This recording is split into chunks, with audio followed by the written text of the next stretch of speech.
My name is Trayvon Bromell, and this is my Baylor story.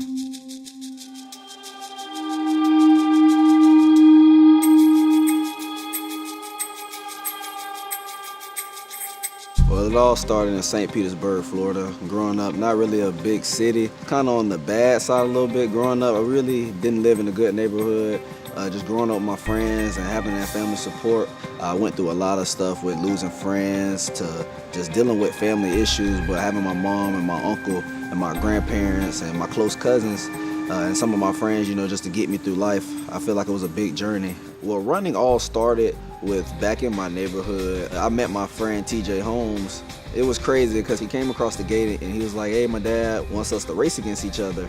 And I was like, all right, cool. So I come across the gate and we just started running. And I ended up being faster than him and my friend Liddell Golden. And his dad was like, you got some good talent. So that's when he introduced me to my AAU track coach, Garlene Boyd. And it was just a straight shot from there, just building on the character of me and building me as a runner and just seeing how far this journey can go. My mom, Shira Sanders, she's a great mother, hard worker. Work ethic is on point with everything she does. Growing up, I didn't have my father. He lived in another state. My mom really raised me as the man and the woman of the household. My brother David Green, I want to say he was a main factor in my life also. He's always stood by my side. Anything I needed, he was there. When I didn't have money for clothes, he provided it for me too also. My other brother who lived in Connecticut with my father, Marquise Bromell, and he recently just got out of jail, so right now we're just starting to communicate. I know he's taken a tough loss with the loss of my father, so me and him just dealing with that. I feel like one day I want to be able to get up there with him and help him out, just help him get back on his feet with life. I feel growing up, I dealt with a lot of injuries, starting off with both of my knees, and the last injury was my hip.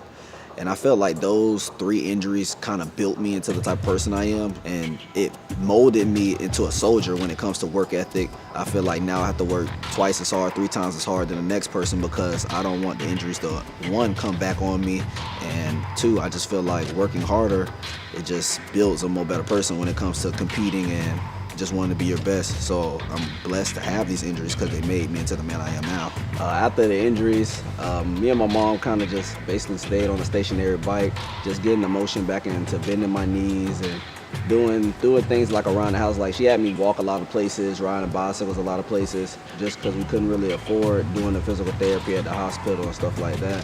So we never did physical therapy. It was all homemade things that we did to get me back on my feet. And going through the whole recruiting process, a lot of schools kind of backed up off me because I didn't take the ACT on time. I was late. And I was just looking on Google. I was just typing in top 25 schools that's good in track and field.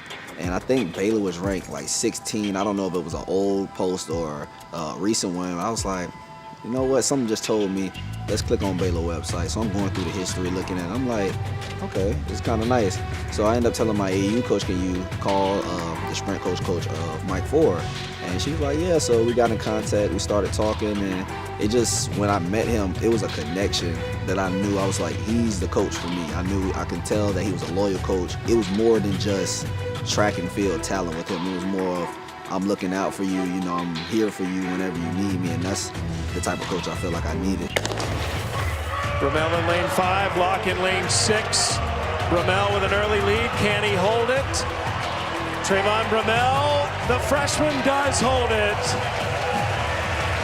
9.99 seconds, unofficially rounded down to 9.97, just 18 years of age. And that is a new world junior record. When it came down to the 100-meter finals at Oregon at Nationals, my first thing in my head I thought about, I was like, Trey, you only have one shot at this. This is the final.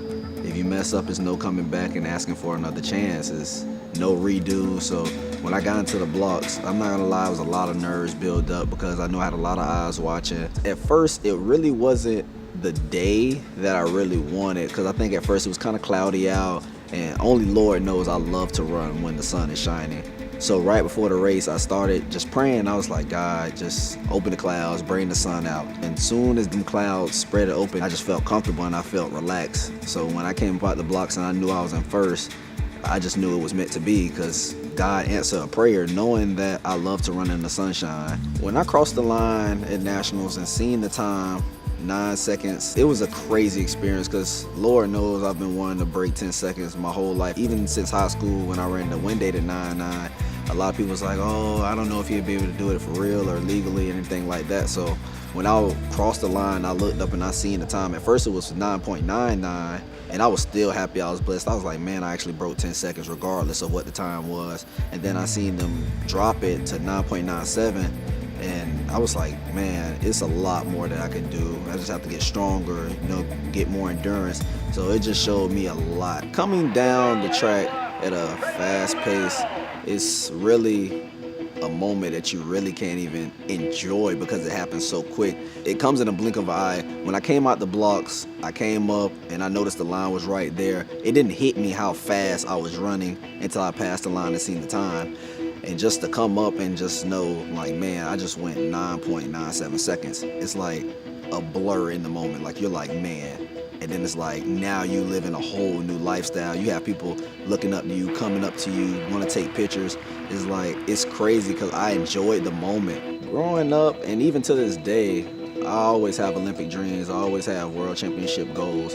That's my motivation. I always told myself, it's not about the money. It's not about the publicity and the fame. My dream has always been being an Olympian. And I feel like a lot of people don't really understand that. I just feel like I always wanted to be on that platform to be able to be one of the greats. A lot of people want to know what it's like for me to actually be a Baylor Bear, and the feeling is triumphant. It's like feeling victorious. It's like being Muhammad Ali winning a boxing match, or winning a Super Bowl, or being an Olympian. It's a feeling that you can't replace. My name is Trayvon Bromell, and this is my Baylor story.